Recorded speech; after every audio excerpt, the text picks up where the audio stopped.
I noticed that many on the right are now calling Trump's movement a Reformation, just like Martin Luther leaving the Catholic Church. That was the Reformation. I like that word because the Reformation means you reform something. You go back to what was originally intended. I'm John Mike Keene. Let's watch this. There's roughly 3 million people who work for the federal government. Of those, the president basically appoints 3,000.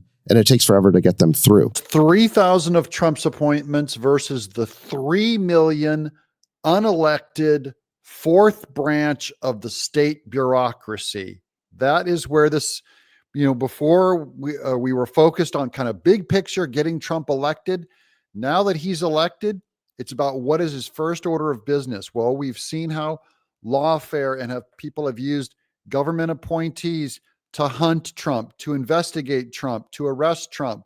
Well, now he's got to break up that state. That's the next step in the big battle. Yeah. So we have roughly 3 million people who don't report to anyone. Nominally, yes, they're supposed to report to the executive branch, but the president can't fire him. How does he fire them? But Biden, by the way, tried passing his own executive orders that would prevent Trump from being able to fire state workers. They were trying to pass laws on that too. But if it's under his purview, under the executive branch, under the presidency, they're all appointments. So maybe he can't formally fire them.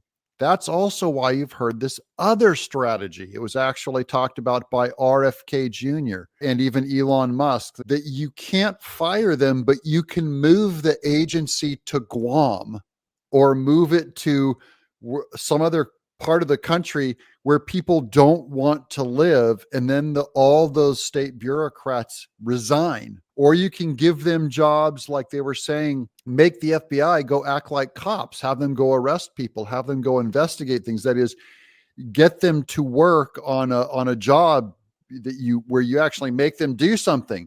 And finally, the last one that Elon Musk and Vivek Ramaswamy are going to try on the deep state is they're going to make them work a full 5-day work week in the office, because right now they're not doing that.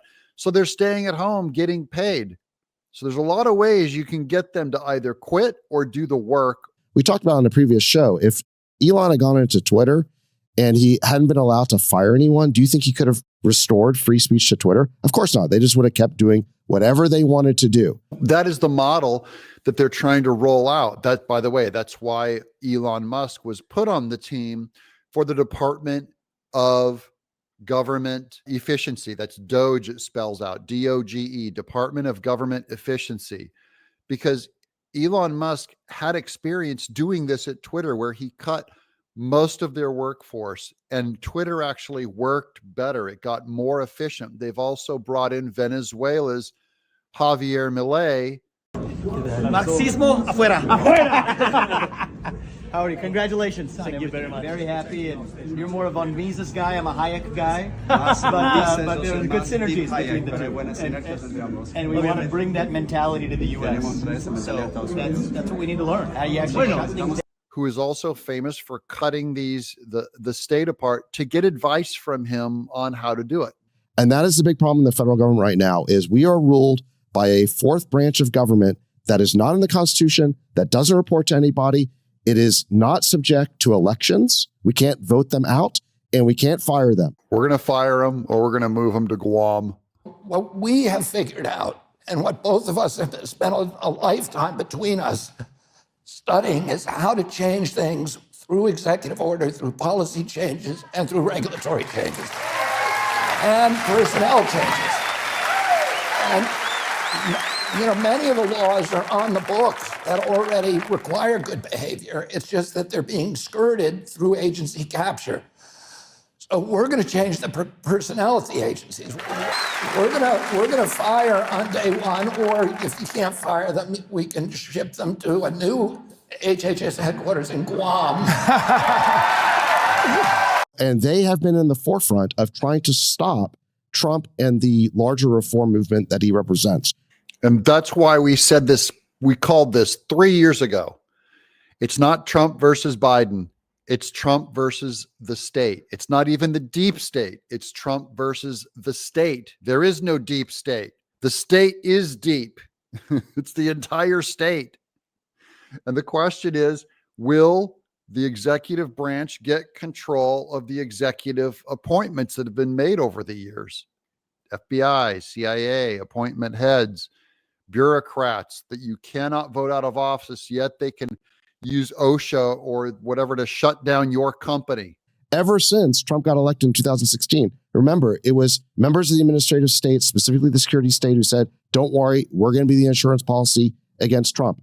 And they have done everything possible through the Russiagate hoax, through lawfare, through the whole Steele dossier hoax, to basically try and stop Trump and the reform movement that he represents. And so he's got a number of different ways to handle them. He's got all the department heads are Trump's buddies, right? So these are Trumpy loyal. They're loyal. They're loyal to Trump, not loyal to that unelected state.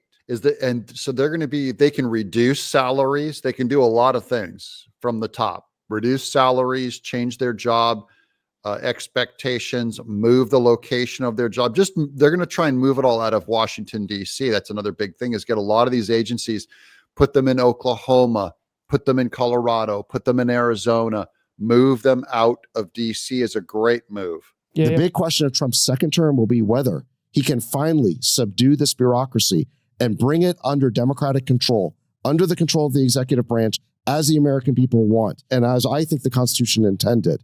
Right now, we are run by an unelected branch of government that has to stop. And what Trump represents is not dictatorship, but democracy, the triumph of democracy over this bureaucracy.